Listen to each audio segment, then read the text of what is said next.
Good morning. Morning. How is everybody this morning?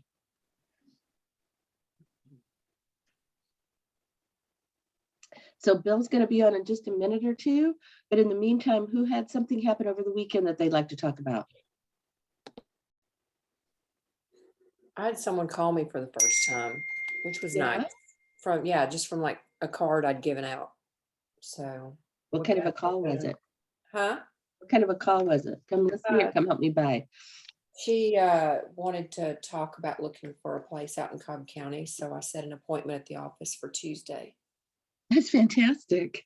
That feels pretty good, doesn't it? It does. Even, I heard some things that made me think maybe it's not the right time, but still it's preparation for later, which I realize is kind of long game, not short game, right?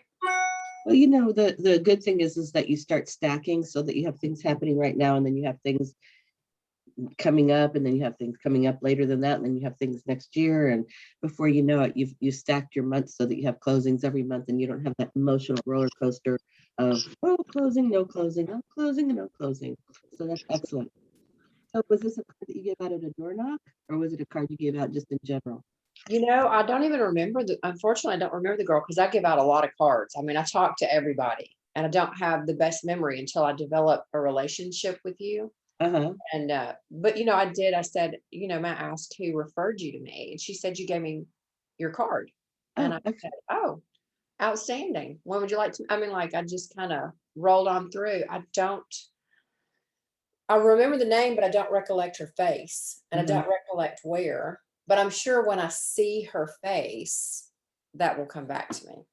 And maybe when she tells you where she lives, you'll know whether you door knocked or not.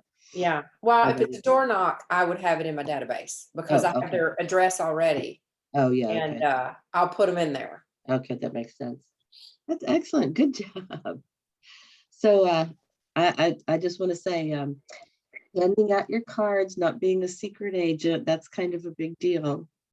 Anybody else have anything happen over the weekend? Is Markia on here?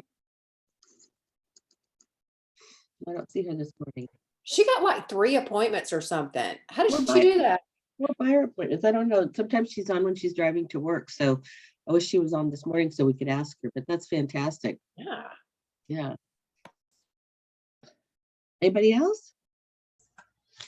Well, I did a couple of open houses, one on Saturday, one on Sunday, and I had one scheduled for my son to do for Nicole Young on Sunday, but she went under contract on Saturday night, so she canceled the open house on Sunday. The owner didn't want to do it since she had such a strong offer. And so we had already printed flyers for his open house. And what Nicole suggested was that we print under contract over, part of the flyer and walk around the neighborhood, just letting everyone know how quickly it had gone under contract and, that she had received such a strong offer. And just to see, if anyone else was thinking of selling or knew of anyone selling. So it was like we turned something negative into a positive by doing some door knocking, which when we did it together, it made us both feel a lot more comfortable doing it. So it was a successful weekend. I mean, we didn't get any appointments, but we have some contacts, some potential leads, and the open houses were fine. That it was a townhome. There wasn't a lot of traffic, townhome out in Austell. But it was still, good experience. Excellent. Yeah, we door knocked out there too. And a lot of the neighbors came by because they were curious about the list price. It was a lot higher than what they had paid for their townhomes 2 years ago. It's a pretty new community. So we had a lot of curious neighbors coming to see what was so special about this particular unit. So there may be some potential there too. So you added a bunch of people to your database this weekend too? Sure did, through door knocking and open houses. And did you have a follow-up strategy for your door knocking? What does that look like, Donna? Well, first for the open houses, I did the videos for Saturday right after the open house to thank people for coming, the little short video that I sent by text. I did one yesterday for the Sunday folks, but didn't get a chance to send it out. So I'm going to redo it this morning, just sending it out, thanking them for coming and mentioning the follow-up, certain things that I had promised. I want to mention that, I'm sending that today. Now, the door knocking, absolutely. We have handwritten notes and sort of a version of golden letters, depending on the situation. Mhm. And for Yeah. everybody who's on here new, Donna, how long have you been working in PC to get to the point where you're doing things like this? Well, I've been with Keller Williams since September. I think it's September 2019. Okay. But I was working a full-time job. Okay. So I've only been doing real estate probably full-time since late 2021. And I've been in PC coaching since December 2020. Okay. So and Greta, how about you? How long have you been in PC? I mean, I'm sorry, not 2021, 2020. And I've been in PC coaching since December 2019. 2019. Okay. And Greta, how about you? I started October of last year, and I delayed getting into PC, unfortunately, sadly. Yeah. But thank you for that, and thank you, Donna. That was awesome. Greta and Donna, awesome activities for this weekend, and really a great use of your time. And you're going to see some fantastic results from that, I know. And the reason I asked about the length of time that they've been in is because I wanted those of you who are new to understand that it does take, it can happen really fast depending on your efforts, but it can also take a little bit of time. So hang in there. These are not, Donna and Greta are not people that started yesterday. So that's primarily the reason I wanted to do that. Bill, are you on now? Did I see that you're on? I am. Hang on one second. Okay. I apologize today, guys. I had to do something for my wife this morning. She might have broken her hand yesterday and she needed some help. But anyway, hello. Congratulations. I was listening. Greta, isn't that the most amazing thing in the world when your phone rings and somebody wants your help as a real estate agent? Like, do you not just feel like you have arrived? It's a different feeling. It's not like it's receptive instead of, projective, which is a very much less stressful, a lot less energy involved in that. Yes. It's like I said this phrase so many times last week. I don't know why it came out so many times, but like you literally have to be in courtship with so many people that you can barely keep it straight for there to be enough, stuff happening in the pipeline for you to make certain that you can get paid at least once a month, right? So keep it up. I mean, I kid you not, there were literally many times where somebody would call and I'd say, Joe, is he the one that wants to buy in Duluth or Smyrna? Is he the one with kids or not with kids? And like, I could have remembered it potentially, but I just had so many of them that it reduced the likelihood that I could remember every single detail. So congratulations, Donna. What a great way to, to take a home that went under contract. I mean, that's awesome. It's awesome for everyone involved. And there are plenty of agents who probably would have looked at that and said, okay, I guess I can have my Sunday back, right? And what you did is the exact opposite. You said, look, I'm here and there are people who likely need the help of a strong realtor and I'm going to go meet them. So great job on that too. Great job. All right, guys, I have made a copy of the results page. And so you have no more opportunity to get the extra 50 points for reporting on time. And I just want to recognize a couple of things as I'm looking at the reporting, okay? Right now, we are at 71 out of 100 appointments. So we're 71% of the way there. And 34 listings taken out of 63. So we're 54.5% en route to our listings taken goal. At this pace, we will beat both of the records from last month. However, we only have 5 more business days in this month. Okay, 5 more business days. So if you are behind, even if you're not behind, I'm going to ask you to let's turn it up a notch or two these last couple of days and prove to yourself that you can do it, right? That you can go get those extra couple people in your database, that you can prove that you can add a couple of people to your pipeline, right? That you can go book that appointment, or the one you had last week, you can call them and say, hey, after you got a chance to think about everything we discussed, is there any other questions that you have before we should move forward together? Did you get a chance to review the paperwork I sent you? And do you have any questions before we get started? Let's ask them for the relationship. Does that make sense? All right, beautiful, beautiful. We have a new member on the call today. Charlie, can you come on video?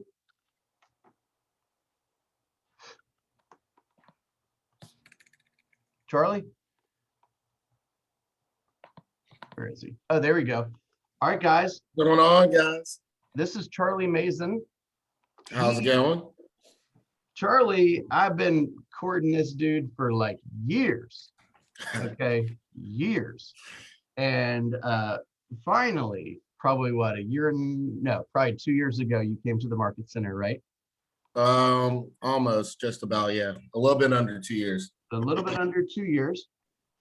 Charlie came on board and was a capper in not quite the first. Give us a little breakdown of you, if you don't mind. I did cap my first year. I capped my first year. I believe I just only got to the cap. So I believe I did about 15 deals last year, and then I'm working on now just the 4th going on. Just trying to pick things kind of back up. And yeah, I mean, Keller Williams has been great with all the training and all that, but now I just wanted to come into the coaching to advance my business and be able to scale it, that we can start hiring on other people and stuff like that. So, this is how I reconnected with Bill, and now I'm here. Beautiful. So Charlie is going to be a member, or is a member now, of PC2, and he'll be in the office periodically to lead generate publicly. He will be offering some shadowing opportunities like we discussed, and he should be attending a handful of our sessions. So Charlie's an experienced agent now. He's got lots of transactions under his belt, and he's going to get smarter every day by being around you guys, and the accountability that he desires, you're going to get it. So thank you, sir. Thank you for making the extra commitment to your business. And the message that I want you guys to hear here is that this is not necessarily a training program. Okay, this is a coaching program. And what I mean by that is, like, Charlie knows how to fill out all the paperwork, right? He knows how to maintain a transaction from start to finish, right? He doesn't lack any of that information. But I think we all agree that the more you do it, the more confident you'll be and the more proficient you'll be. Now, Charlie's realized that once you get to 15, 16 units, you just have a whole different set of challenges that you got to navigate, right? And having somebody to stand by you and to partner with you like a coach will take him to the next level. And what we talk about a lot in here is, all we got, like I like to say, is time and money.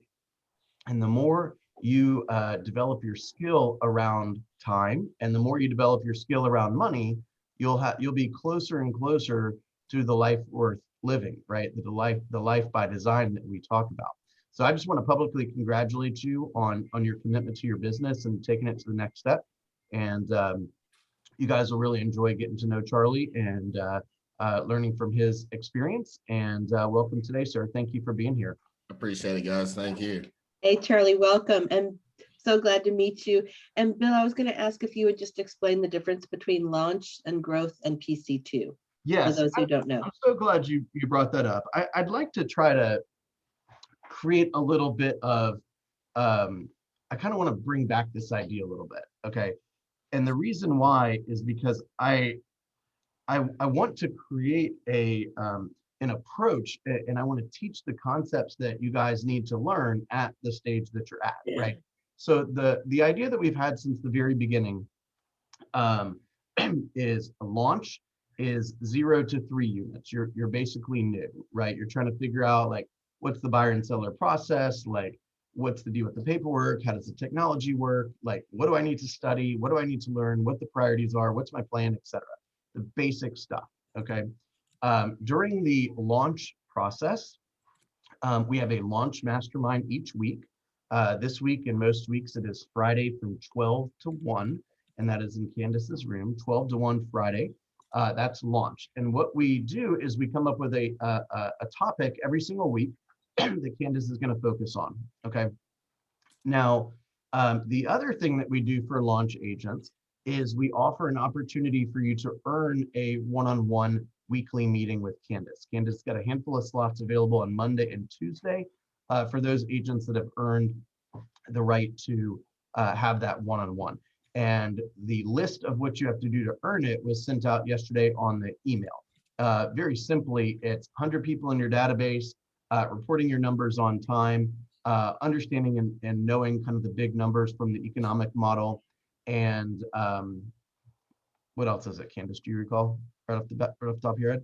The disc profile. Oh, yeah. And taking the disc report and sending it to us. Okay. So once you do that, it's a bunch of projects basically after you get to 100 people in the database. All you got to do is report your numbers on time and sign up for a slot. Okay. So if you are feeling like you need a little bit more accountability, yet you haven't yet done the third deal, there is a very simple and free way for you to earn the one-on-ones with Candace, and I would encourage all of you guys to do that. Okay. Then we have the growth group. The growth group is 4 units to 11 units. Okay. Now these are people that. I just want to interrupt for 1 minute.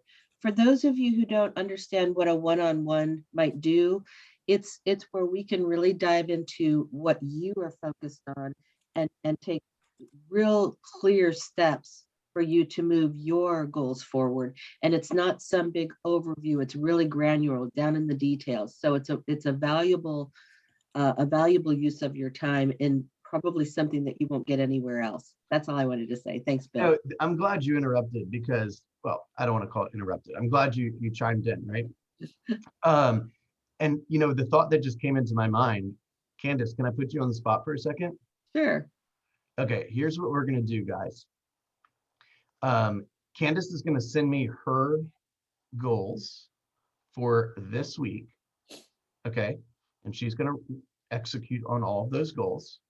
And then next Monday, Candace, can I do a 15-minute one-on-one coaching call with you in the morning? Of course, I would love that. Okay, and you guys are gonna see the types of reporting that she's expected to do. You're also gonna see how a coach works with that, right? What coaching moments and opportunities come from the evidence that has been reported. And then there's gonna be a little dive into why she either did not perform to the standard or what she did well so that she did perform to the standard, right? And what you'll notice is that if she is on target, if she hit all of her goals this upcoming week, we're going to spend most of the time next Monday, well, actually next Tuesday, I guess, speaking about the future, right? Gosh, so now that this project is done and this deal is closed and blah, blah, blah, what's next, right? What are we working towards now? If she's behind on her goals, if she did not accomplish what she set out to accomplish, we're going to spend the whole time talking about the past, right? Okay, so what got in the way, right? How do we need to restructure your calendar, right? What distracted you, right? What are you doing a lot of that you need to stop? What are you not doing enough of that you need to increase, right? There's going to be some coaching related questions. So I think that'll be a really cool way to show you guys what a true coaching call ought to be. Because a coaching call is not necessarily supposed to be, hey, let me tell you about the 3 hottest leads I got and just update me on that. We don't need to do that one-on-one. You can just send that to me in an email or something, right? So the coaching moment is when we're actually forced to, reveal the results of our activities or our activities in general. Okay, Candace, you up for that? I'm up for that, and I'm up for that 100%. And I also would like to say that if you're struggling, if you're in the 0 to 3 launch category and you're struggling with getting 100 people in your database or struggling with some of the criteria, give me a call because I'll help you through that. Okay, that'll be like a little one-on-one. But I want to get you to the point where you're able to do these one-on-ones consistently because I know how valuable they'll be for you. So don't be shy about that if you're struggling anywhere. Beautiful. Beautiful. Okay, so next we have the growth group. The growth group is 4 to 11 units, okay, per year. So these are agents that are, the primary focus of a growth agent is basically systems building and skill development, right? So we've helped we've gotten our first couple of deals. We're trying to segment our database. We're working through our 36 touch, right? We're building the systems and we are refining and fine tuning the way we spend our time. Okay, that's generally the primary needs of an agent that is in that level. And then once we get to, and we have a mastermind for that too each week. And right now that is 11 o'clock in my room on Thursdays. Okay, 11 o'clock on Thursdays. You're more than welcome to come to the other one if you want. I just want everyone to understand that we want to keep the content to the group that it truly is, right? So for example, I don't want to talk about buyer brokerage agreements on the growth group, right? I want to talk about something a little higher level, okay? And then the PC2 is 12 units or more. And we have a 30-minute one-on-one session per week rather than a 15-minute. And we're really going deep into these people's businesses, okay? So that is kind of the structure there, okay? The goal is not for you to, learn how to do a listing agreement and then graduate PC and then be not in PC. The goal is to say, hey, Bill, I figured out all the stuff you've been teaching me for the last couple months. What problems am I going to face when I get to the next level? Or what do I need to do to get the phone to start ringing, right? So everywhere you go, there's going to be a new set of challenges. And then you figure out those challenges and you grow a little and you got a whole new set of challenges, right? So that's why a coach can be with you and should be with you the entire time, right? Andy, you guys have met Gene Rivers. Andy Peters is coached by Gene Rivers. That's his outside maps coach. And then he has another maps coach for his production team. Then he has another coach for his being an operating partner, right? So, and then of course he works with Gary. So there can never be too many smart minds in your world. Make sense? All right, I want to say one more thing before I move into the seller stuff, okay? Now, I gave you guys a heads up about this a little while ago, but Wednesday from 10 o'clock to 1 o'clock is a free CE class with Andy and Leslie Peters called the 36 Touch. My request to you is that you are in that room, okay? Make it a part of your plan. The 36 Touch class, 10 o'clock to 1 o'clock this Wednesday, okay? Here's the deal. You know how I always say that for every 16 people you have in your database, you should have 1 closing per year? What that presupposes is that you're communicating with them systematically. This is the setup to communicate with them systematically, okay? So if you have just a bunch of names in your database, yet you are not speaking to them regularly or giving them the value or the content that they want when they want it, your ratios are not going to be 16 to 1. Does that make sense? So what I'm going to encourage everyone to do, be in that class. Okay, the link is in the newsletter. I think it's on kwroswell.com, but or kwroswelltraining.com. I might be wrong on that though, because I believe it's open to everyone in GLG. So just look at the newsletter for the link. But if you don't have a systematic communication strategy, you will not get 16 to 1. Okay. But if you do have a systematic communication strategy and you get paid an average of $10,000 every time you get paid, what's the math on that?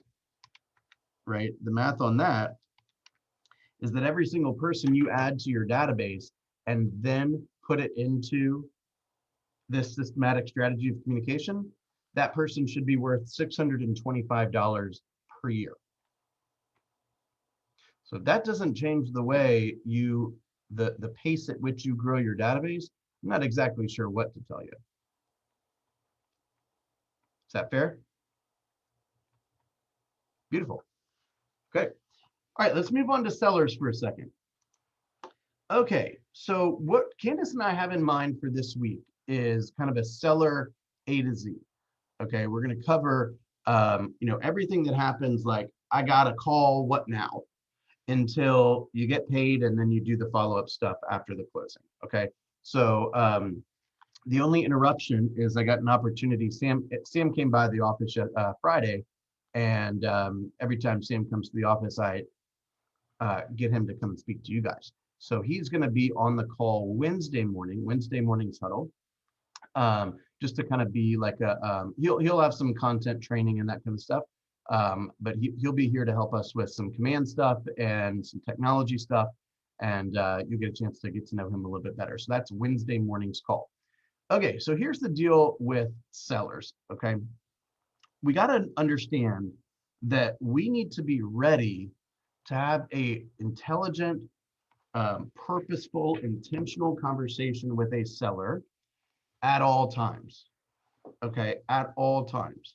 So I'm going to encourage you to look at this document right here. So this is what I call the seller intake sheet. Okay, I will post this on the chat here momentarily, but in the meantime, take a look at this.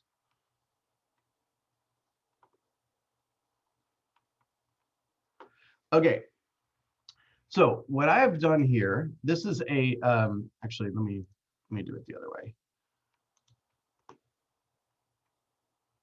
Okay, so this is, I turned the pre-qualification questions into an intake sheet, okay?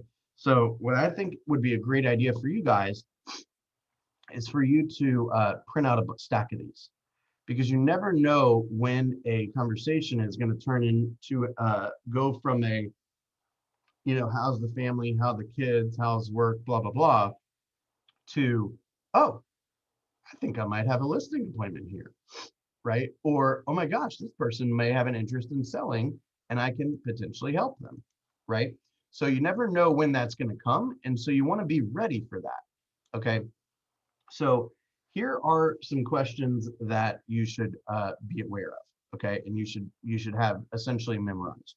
Now, one thing I want to tell you is no one is going to sign paperwork with you, buyers or sellers or landlords or tenants, unless they believe that you are the best partner for them. So don't lead with the paperwork, okay? Lead with the questions and lead with really trying to discover what it is this person is trying to accomplish by moving, okay?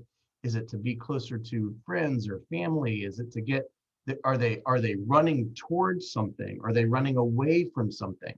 Towards something would be like, hey, I need to be closer to my work.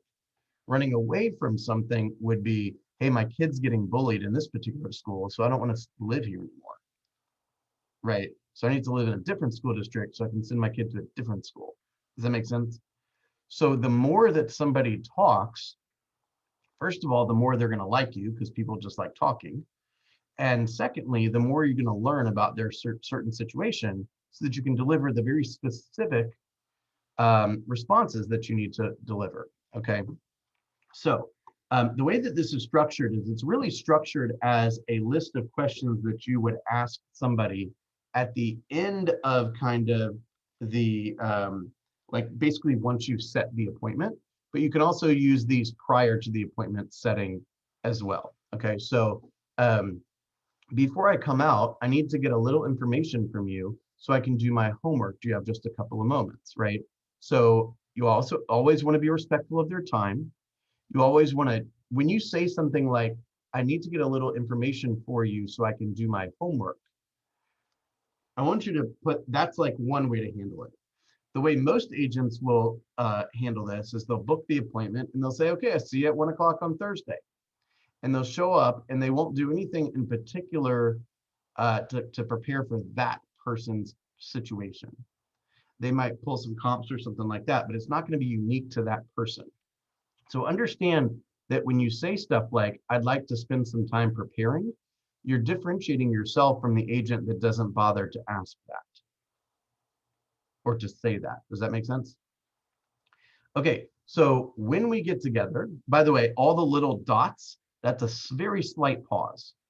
Okay, when we get together, if everything looks good and the numbers work and you feel confident, that's called an embedded command, feel confident, I'm speaking directly to their subconscious, that I am the right agent to sell your home, right? It's another embedded command.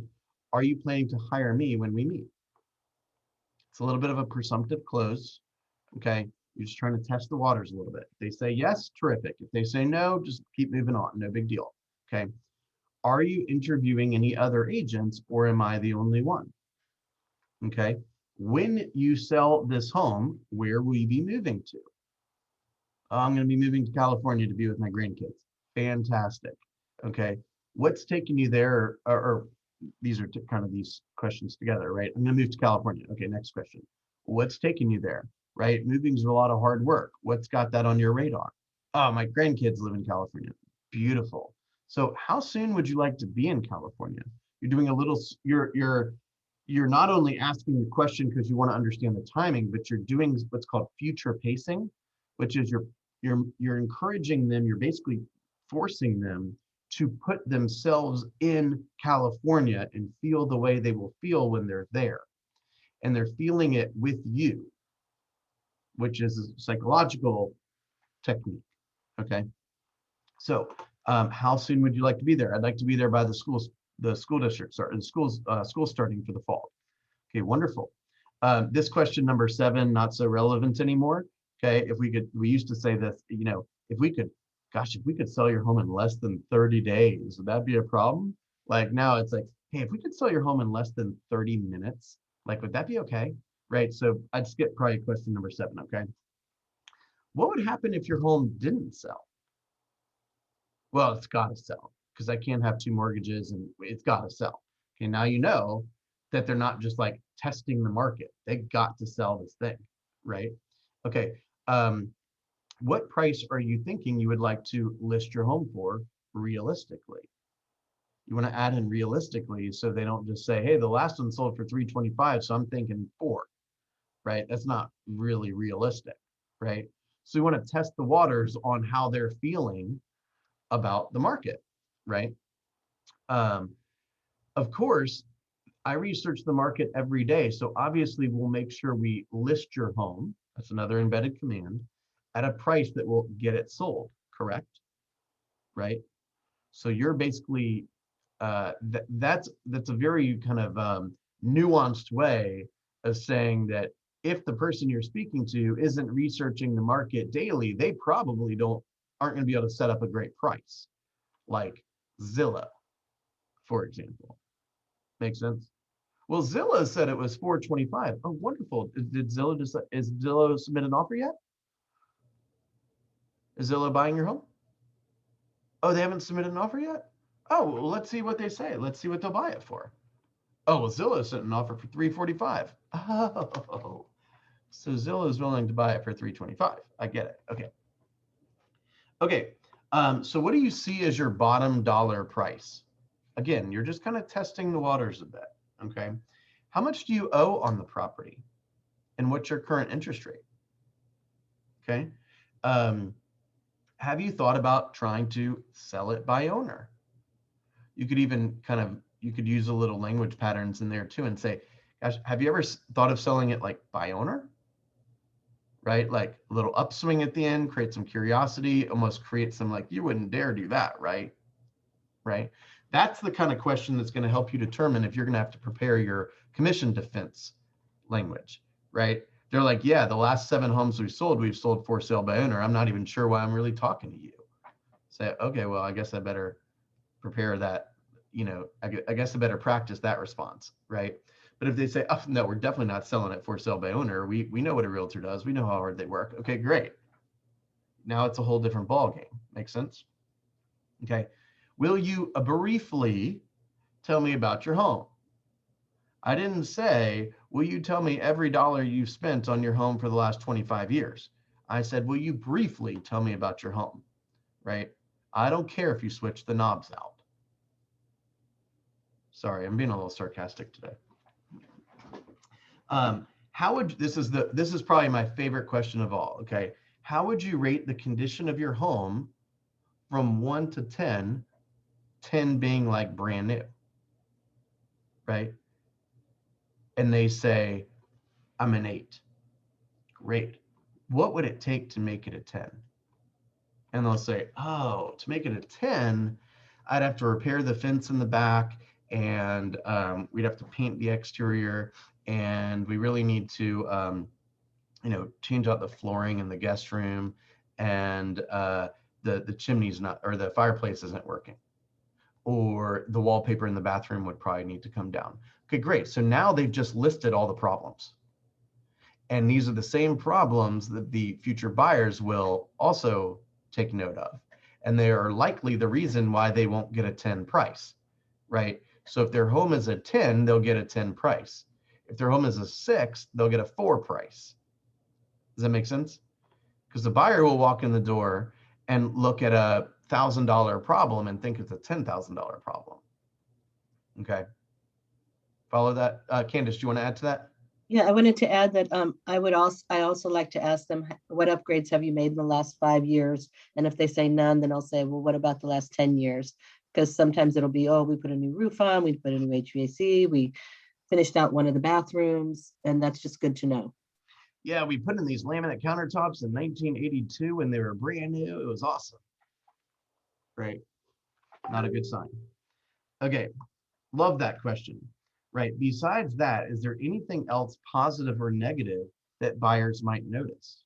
Right. Is it the first house in the neighborhood and it's got the monument sign, eating up half the front yard? Is it on a big hill going up? Is it on a big hill going down? Is it next to the detention pond? Is it on a main road?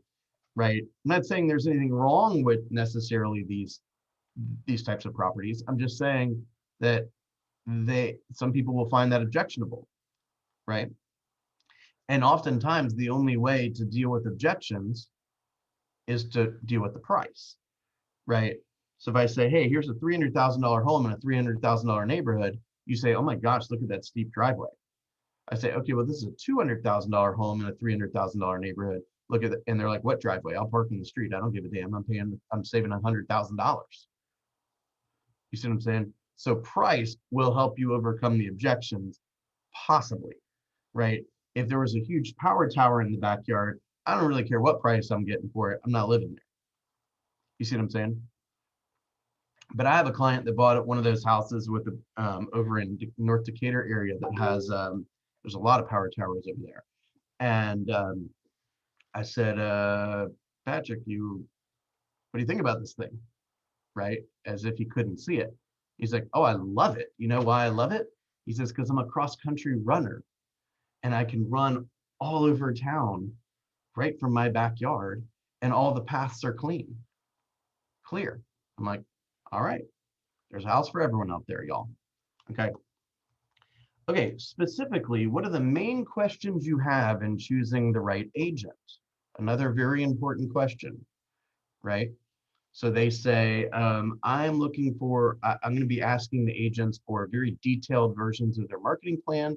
And I want to make sure that they've got a great social media presence. Okay. And you get off of that phone and you better fix up that social media presence if the last picture on there was you doing a keg stand in college. Okay. By the way, whoever is considered considering meeting with you, they're looking you up. Okay, this isn't pointed at anyone here, but please understand that you are a public figure now. Okay, and if somebody's going to consider working with Mary Steele, they're going to look her up and they're going to see what she talks about online, right? Does she appear to be a professional online? If she appears to be a professional, then they'll probably work with her. If she does not appear to be a professional, they will probably go find somebody who does appear to be a professional. Does that make sense? So just take a quick scan at your profiles and make sure that everything looks to be that of a professional public figure. Fair enough? Okay. So what do you have in mind when you're choosing the agent? So the agent or the seller would say, you know, I want this and this and this and this. Okay, well, you need to make sure that those concepts are littered throughout your presentation, right? If they say I'm concerned about communication and you don't talk about communication in your presentation, you ain't gonna win with them, right? So let's figure out what are their sticking points, right? And how can you fix that? You might even ask the question, you know, tell me a little bit about the experiences you've had with real estate agents in the past. What are your favorite parts about working with agents, or what are your least favorite parts about working with agents? That way you can figure it out, right? Gosh, I hate when agents text me. I just want a phone call. Okay, the first time you text them, you're going to lose them, right? You got to figure out what they want, right? And the last thing, will all the decision makers be there for our appointment? The worst thing you can do is present to the husband when the wife's really the decision maker, or have to do it all over again with the other spouse. You see what I'm saying? So we want to make sure that all the decision makers are there. Now, your job is not to convince them to list with you over the telephone. Your job is to gather enough information so that you can present to them with data and information that is most relevant and most important to them. And you can prove that you are a professional with a system, okay? Now, when they start bringing up things like, well, I'm not going to pay 6%, say, great, commission is a really important topic. I'm looking forward to speaking about that with you when we meet on Thursday. Well, I want to let you know that if you don't put the home in, you know, blah, blah, blah, blah, blah, we're not going to list with you. Great. I appreciate you sharing that concern. We'll talk all about that when we meet, right?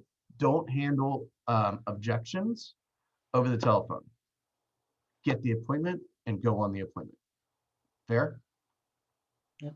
Okay, remember, people want to be right and to look good. Do not make them look bad and do not make them look stupid. Candace. Yeah, and I wanted to just add, I love this, Bill. And I just wanted to add, if you go back to question number 1, so that I can do my homework, you're not just listing a home, you're listing a community, you're listing an area. So part of the way that you can differentiate yourself from other agents is to, for instance, Greta and I were talking about this. If you say I'm getting ready to, I have a listing coming up in Ormwood Park. I can Google Ormwood Park and find out everything about that. Not only does that help me talk with the seller on a kind of an even level because they know all about Ormwood Park, but it also helps me when buyers call and ask questions, I can deliver a higher level of service. So you'll be surprised how many realtors out there have great information on their sites. And then you can also Google, I like to Google like the city of, and see what's going on in the city. So for instance, if I had a listing in Sandy Springs, you find out that the mayor of Sandy Springs is really committed to making it a community of people that feel very comfortable there. He's adding sidewalks, he's doing all sorts of things.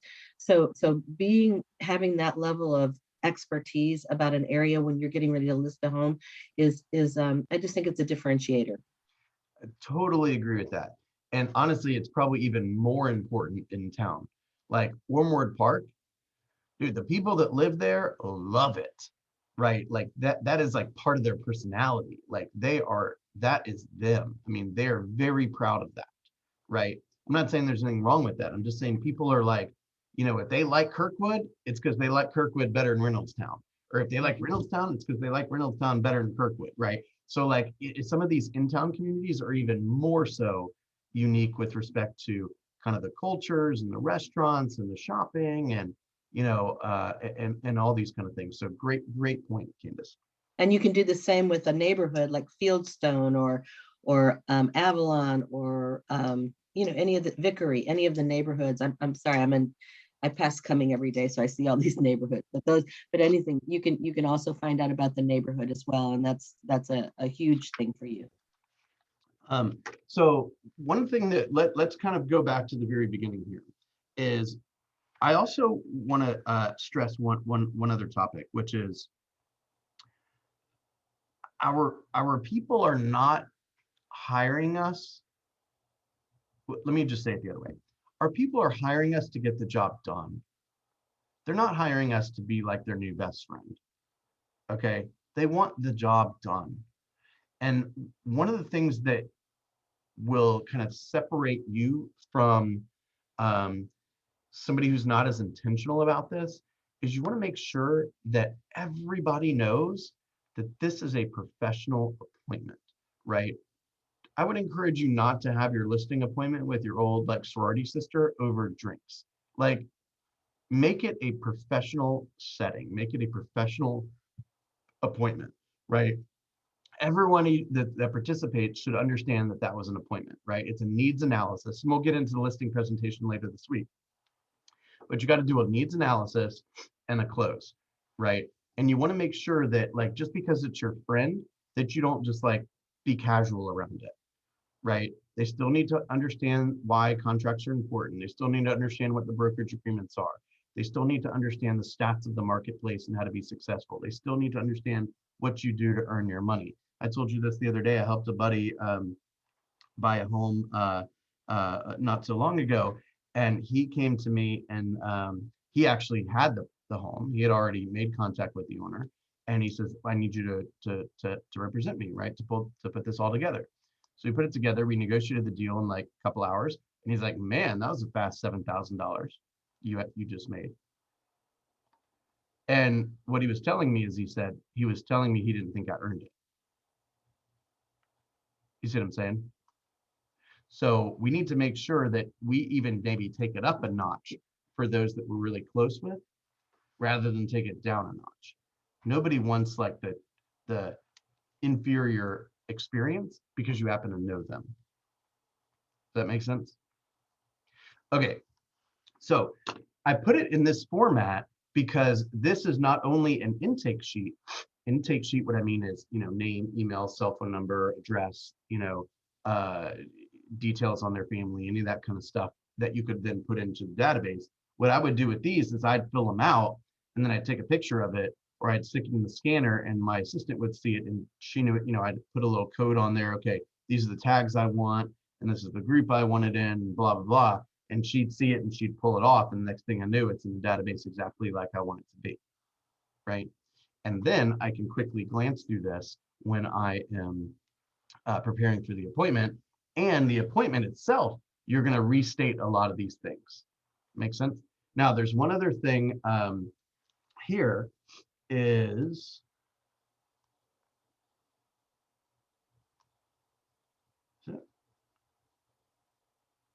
I have to look a little bit more closely at this, but there's one more question that you should generally ask, which is, I'm going to be sending over some information about myself and my team, and I'd just like for you to take a look at it prior to our meeting. Would that be okay?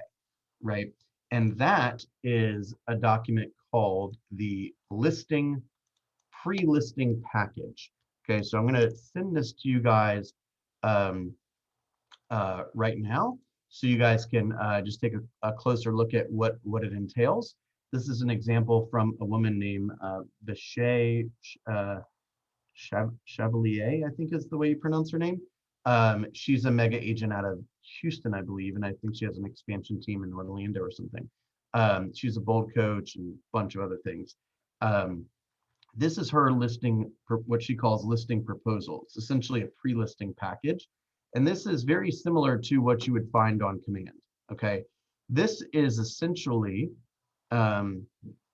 it's like meet the team, delivering a 10+ experience. It's nice and colorful and professional looking. It's got some bios, what you get, why Keller Williams, the marketing plan, professional photography, business brochures, open houses, preparing the home for sale, a little bit about closing 101 in the process, little stuff about pricing, right? And what happens if you don't price the home properly at the very beginning, what's next, etc. Some information about some testimonials and whatnot. So this is essentially something that you want the seller to review prior to you getting there, so that it wouldn't be common to say, you sit down at the kitchen table and say, hey, did you get a chance to review the materials that I sent? And they say, yeah, based on the fact that you knew exactly what to ask me and exactly what order when we talked on the phone 2 days ago, then you sent me that, and then you showed up on time. Where's the paperwork? Right? That wouldn't even be uncommon. But what everything I'm encouraging you guys to use here is showing that you're systematized and professional. Can you think of a time that you worked with a vendor of some sort that was just a freaking hot mess? Was that impressive? Or was that not impressive? Right? I will tell you, we just switched, last week, we switched our cable provider from Xfinity to AT&T. Guys, AT&T is buttoned up. Okay, I mean, they were hugely impressive. Okay, and Xfinity was a freaking disaster. Okay, I'm glad I made the move. I'm just telling you, it just takes a second for you to, when you're dealing with a professional, right, or somebody who appears to be a professional, to give them the impression that you're impressive, or to give them the impression that you're unprepared, right? So I would take these questions and I would memorize them, right? Now I would have them on my desk, but I would also memorize them, because this is what's going to separate you from the next guy. Okay.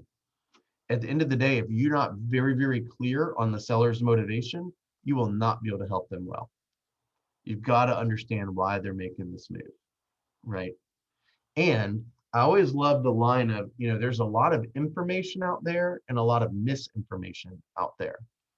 And that's why our meeting together will be so important, because I want to make sure that we are all on the same page, that I help deliver all the information and value that you need to help advise you on making the most strategic decision for you and for your family. Does that sound good? Right? Okay, I think that's probably a good stopping point for today. Any questions? Any questions? All right, let's take a quick look at the leaderboard. This does not have the extra 50 points in there, but Tawantis, congratulations, taking quite a lead, 707 points, and Heather Fowler, 584 points. So I appreciate you guys having fun with me this month, and I'm just so excited to continue to see the results from all your efforts. Congratulations, y'all. Like we said before, if you got any questions, just put them in the chat. You want to hear about a class next week or something like that, put it in the chat. We're making adjustments every single day to make this better for you guys, okay? Have an awesome day. Thank you. Hi, everybody. Thanks, Bill. Thank you.